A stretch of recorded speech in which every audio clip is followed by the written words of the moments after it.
안녕하세요. 춘천 한마음교회 장미란입니다. 장미란? 낯익은 이름이시죠? 이케아시는 장미란 선수는 역도를 잘해 국위선양을 하며 이름을 날렸지만 저는요 뭘 잘하기는커녕 원치 않는 결혼을 해야 했고 하나님 앞에 자식이라도 잘 키워보자는 생각으로 온갖 고생을 사사하다가 부활하신 예수님을 만나게 됐는데요. 그래서 자유함으로 기쁨과 평안을 누리게 하시고 사명자로 세우사 하나님 나라에서 유명한 자 되게 하신 참 좋으신 하나님을 자랑하고자 이 자리에 섰습니다. 전 일남 삼녀의 막내로 태어났어요. 엄마는 자녀 넷을 엄하게 키우셨는데 신앙 면에서도 생활 면에서도 아주 철저하셨답니다. 매일 새벽 예배, 가정 예배, 주일 성수, 각종 헌금 생활이 기본이었는데요. 전 일요일마다 주일학교에 가기 싫은 적이 많았고 교회를 빼먹으면 천국에 못 가고 교회 다니는 아이는 죄를 지으면 안 된다고 생각하며 살았어요. 그렇게 신앙생활을 이어오던 어느 날 지금의 남편을 만나게 되었는데 이상하게도 이 사람과 결혼하면 어떤 환경 속에서도 사랑하며 잘 살 수 있을 거라는 생각이 마구마구 드는 것이었어요. 반면 엄마는 어디선가 가족 모두의 애언 기도를 받고 오셔서는 제가 지금의 남편과 결혼하면 이혼하게 될 거라고 말씀하시며 결혼을 탐탁스럽지 않게 생각하셨어요. 결국 신앙 안에서 철저하게 저를 키우신 엄마를 실망시키며 하나님의 뜻과는 전혀 상관없는 듯한 결혼을 하게 됐고 결혼 후에도 전 여전히 주일이면 교회에 나갔죠. 심해지는 경제적 어려움과 남편과의 불화가 간절함으로 하나님을 찾게 만들었어요. 100일도 안 된 첫째를 안고 새벽 기도회에 빠짐없이 나갔고 제자 훈련도 받으며 신앙을 회복하기 위해 알고 지은 죄, 모르고 지은 죄를 모두 하나님께 회개하며 용서받기 위해 정말 나름 열심히 노력했어요. 하지만 남편과의 관계는 미움과 불신으로 멀어져만 갔고 남편이 미우니 아이도 미웠어요. 이 녀석만 아니었으면 하는 생각으로 후회하는 일들이 많아졌습니다. 그래서 하나님 앞에 자식만은 잘 키워야지 내 양껏 누구에게도 뒤떨어지지 않는 엄친아로 키워야겠다고 결심하게 되었어요.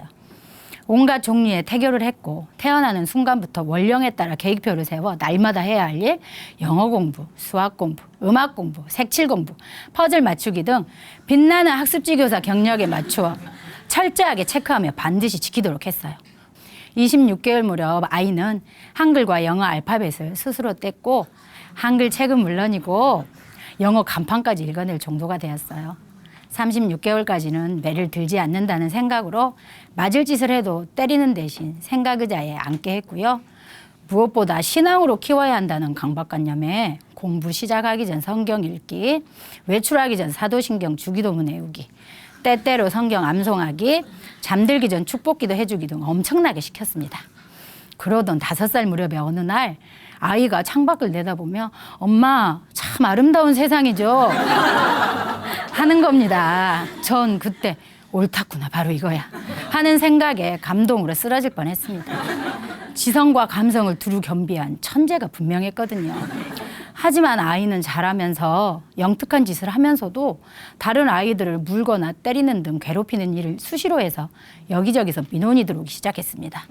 집 외에 어디를 데리고 다니는 게 민폐구나 싶어 집 밖에 나가기가 꺼려질 정도였어요. 처음엔 우리 아이가 특별해서 자기만의 방식으로 아이들과 놀기를 원하는데 다른 아이들이 너무 평범해서 우리 아들을 받쳐주지 못한다고 생각했어요. 커가면서 아이는 학원에 가면 다른 아이 얼굴에 손톱 자국을 내고 오고 놀이터에 가면 애들에게 침을 뱉고 오는 등 거의 매일 사고를 치고 왔어요. 급기야 학교에서는 우리 아이 때문에 수업 진행이 너무 힘드니 저더러 나와서 보조교사를 하라며 담임 선생님께서 전화를 하신 적도 있었답니다. 전 우리 아이는 책을 좋아하니까 괜찮아질 거야. 조금 지나면 나아질 거야 하는 생각으로 스스로를 위로하면서 피해 아이 엄마들을 찾아가 사과했습니다. 물론 말썽을 부릴 때마다 혼을 내기도 하고 하나님께 울고불고 매달리며 도와달라고 기도도 해보았지만 잘 되지 않았습니다. 결국 소아정신과 상담을 받게 됐고 몇 달간 놀이치료도 했죠. 상담사는 아이의 문제 행동은 모두 부모님 때문이라고 했어요. 하늘이 무너지는 듯 했고 믿어지지 않았지만 그때부터 많은 노력을 기울였습니다.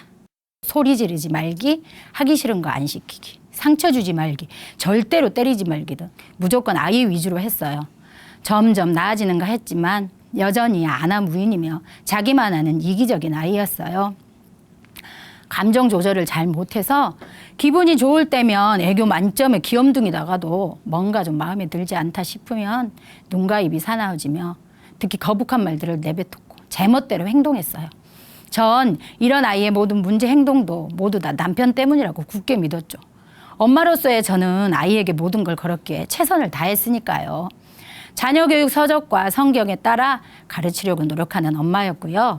심지어 남편과 싸울 때조차도 애들 앞에서는 거친 언사를 쓰지 않으려고 자제하는 엄마였으니까요.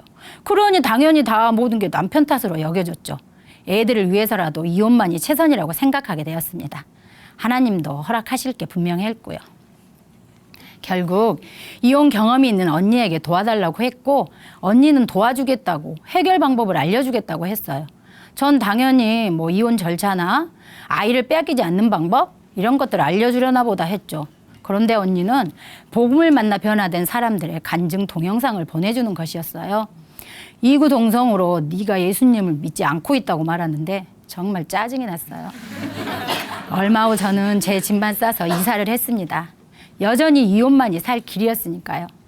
마음속 깊이 제 멋대로 살아온 제 때문에 엄마 마음을 아프게 한 채 결혼해야 했던 일들을 하나님께 용서받지 못해서 남편과의 불화, 자녀의 문제 행동이 나타나게 된 거라고. 결국 이혼하게 된다더니 정말 그렇게 된 거라고 생각하게 되었어요. 그런데 며칠이 채 되지 않은 날 남편이 문자를 보내왔어요. 잘못했다고 용서를 비는 말이었어요. 가족들을 의지하지 말고 하나님을 만나보라는. 지금까지 잘 못 믿어서 이렇게 된 거라고 다시 한번 기회를 달라는 것이었어요. 예전에 수차례 써먹던 그런 문장들이 아니었습니다. 언니와 형부가 도움을 요청하는 남편을 만나 말씀을 주었던 거예요. 그렇게 다시 시작하게 된 저희 부부는 행복한 듯 했습니다. 하지만 평화로운 시간도 잠깐, 남편의 변화된 모습도 잠깐, 남편의 모습이 다시 불만스러워지기 시작했어요. 남편과의 불화로 아이들에게 상처를 주었으니 미안한 마음으로 잘해야지, 사랑만 줘야지 하던 마음들이 언제 그랬냐 싶게 아이들의 행동마다 잔소리를 해대고 짜증을 내게 되었어요. 점차로 압박해오는 돈 문제에서도 자유로울 수 없었고요. 돈이 필요하면 날카로워져 남편을 냉대했어요. 여전히 이 사람과는 돈 문제를 의논할 수 없다고 생각했어요. 의지할 때는 어디에도 없었습니다. 하나님께 기도도 나오지 않았고요. 딱 사면초가 상태였습니다. 이대로는 정말 끝이다 라는 절박한 심정으로 언니가 보내준 1년도 훌쩍 지난 문자들을 한 글자도 놓치지 않고 보게 되었고 간증 동영상도 순종함으로 보았어요. 예수 안 믿으니 힘들지? 힘 빼라. 네가 네 삶의 주인 되어 살려니까 힘들어. 너의 주인은 주님. 그러니까 주님께 맡겨. 그리고 넌 평안을 누려. 내심 불편했던 언니의 말들이 가슴에 와서 팍팍 박히기 시작했어요.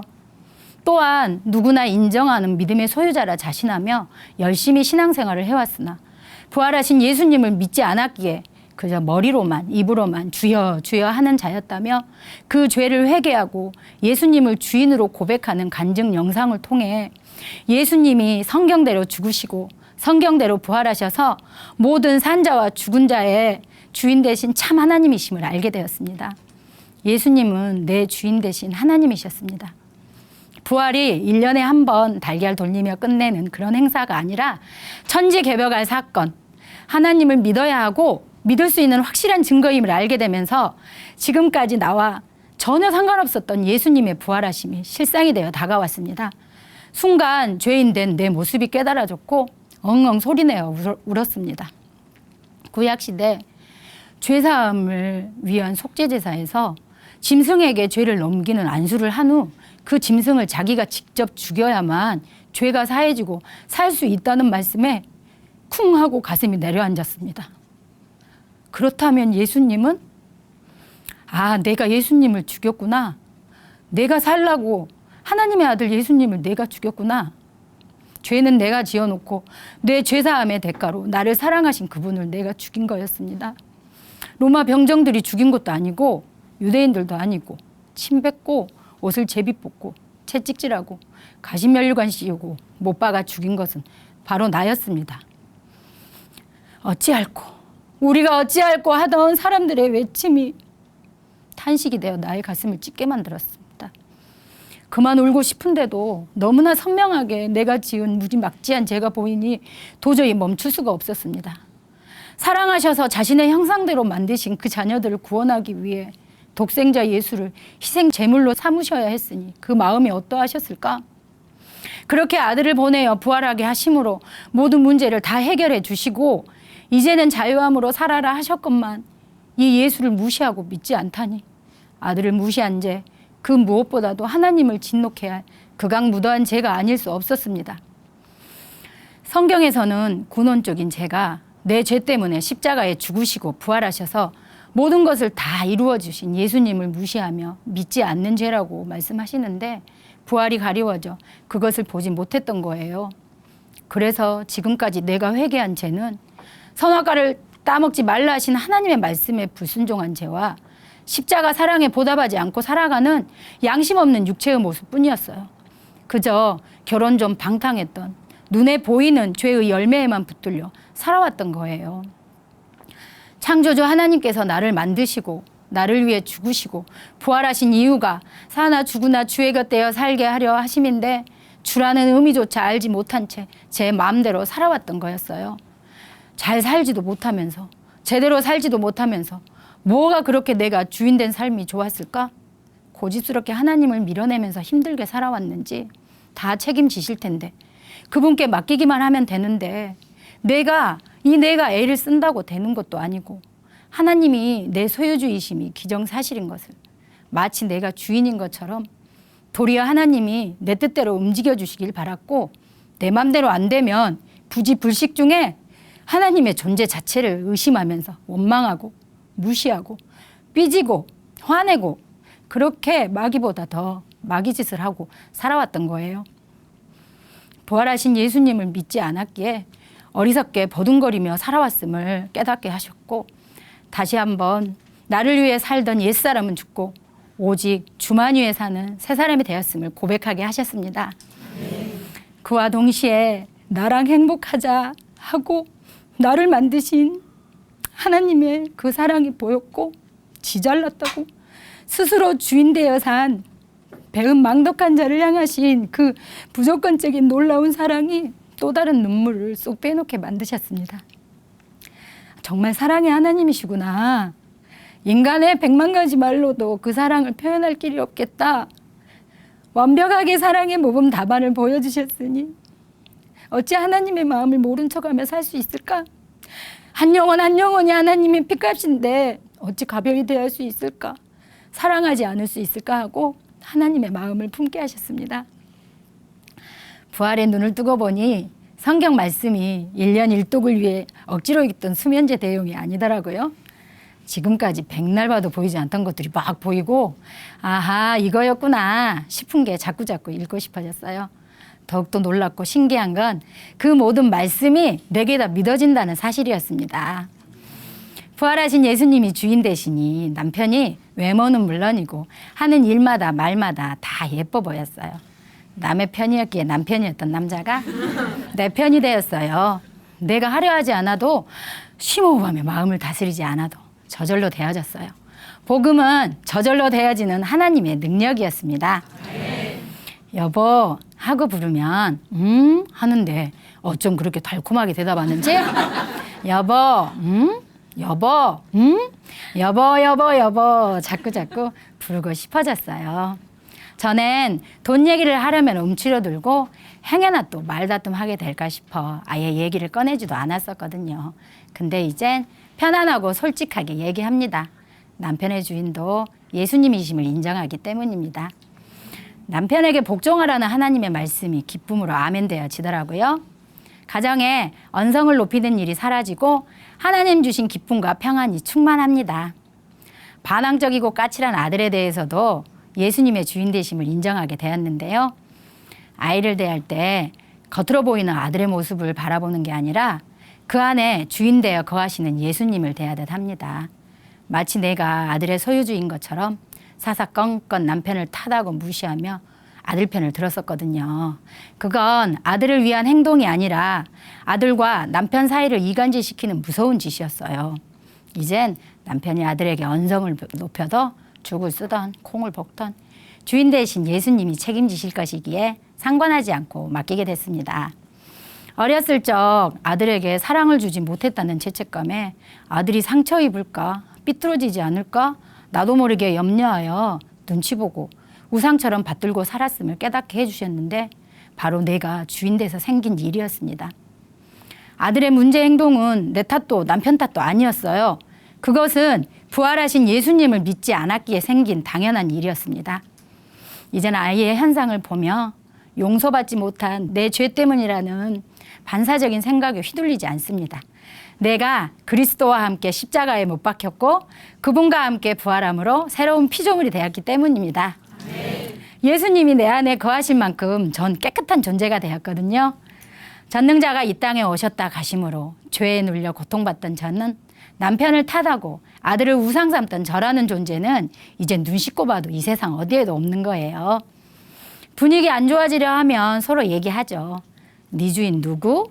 예수님. 엄마 주인 누구? 예수님. 속지 말자. 예수 부활. 적을 알고 주를 알면 백점 백승. 이젠 모든 기쁨과 현상을 깨뜨리는 현상들 뒤엔 우는 사자처럼 삼킬 자를 찾는 악한 영이 도사리고 있음을 알기에 이미 승리한 영적 싸움을 합니다. 매일 밤 아이들과 함께 부활하여 주인 되신 예수님을 기뻐하며 예배하고 주말이면 공동체와 함께 전도지를 붙이며 사명자의 삶을 삽니다. 그리고 두 아이의 장래 모든 것을 염려하지 않습니다. 죽으나 사나 주의 것 되었기 때문입니다. 또한 본업이 바뀌었어요. 이젠 돈이 아닌 하나님의 나라와 의를 구하러 나갑니다. 자연히 업무에 대한 스트레스가 사라지고 기쁨과 활기가 넘친답니다. 전엔 성경 먼저 그의 나라와 그의 의를 구하라 라는 말씀을 볼 때면 돈을 먼저 벌어야 하는 이유들이 쫙 펼쳐지면서 말씀을 온데간데 없고 걱정과 염려에 마음을 빼앗겼었거든요.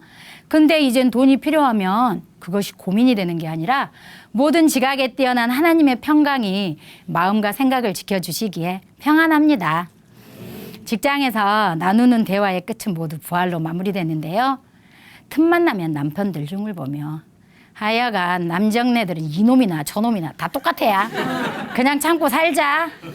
시댁 얘기가 나오면 아야 시자들간 인간들은 왜 다 근다냐 어메 얄불랑그 했었는데 이젠 제 입에서 예수님이 부활하셨어. 아무나 부활한다냐. 예수님이 하나님이요. 주인 바꿔 하고 결론 짓습니다. 전과 달리 사람들에게 전도하는 게 쉬워졌어요. 누구든지 믿을 수 있는 역사적, 객관적 사실인 부활만 증거하면 되니까요. 회개할 죄가 뭔지도 모르고 고생 찐나게 하며 살아왔던 저를 끝까지 놓지 않으셔서 부활하신 예수님과 동행하며 자유한 삶을 살게 하신 참 좋으신 하나님, 산소망으로 고난이 기쁨되게 하신 참 좋으신 하나님, 오늘도 내일도 부활의 증인되어 살겠습니다. 감사합니다.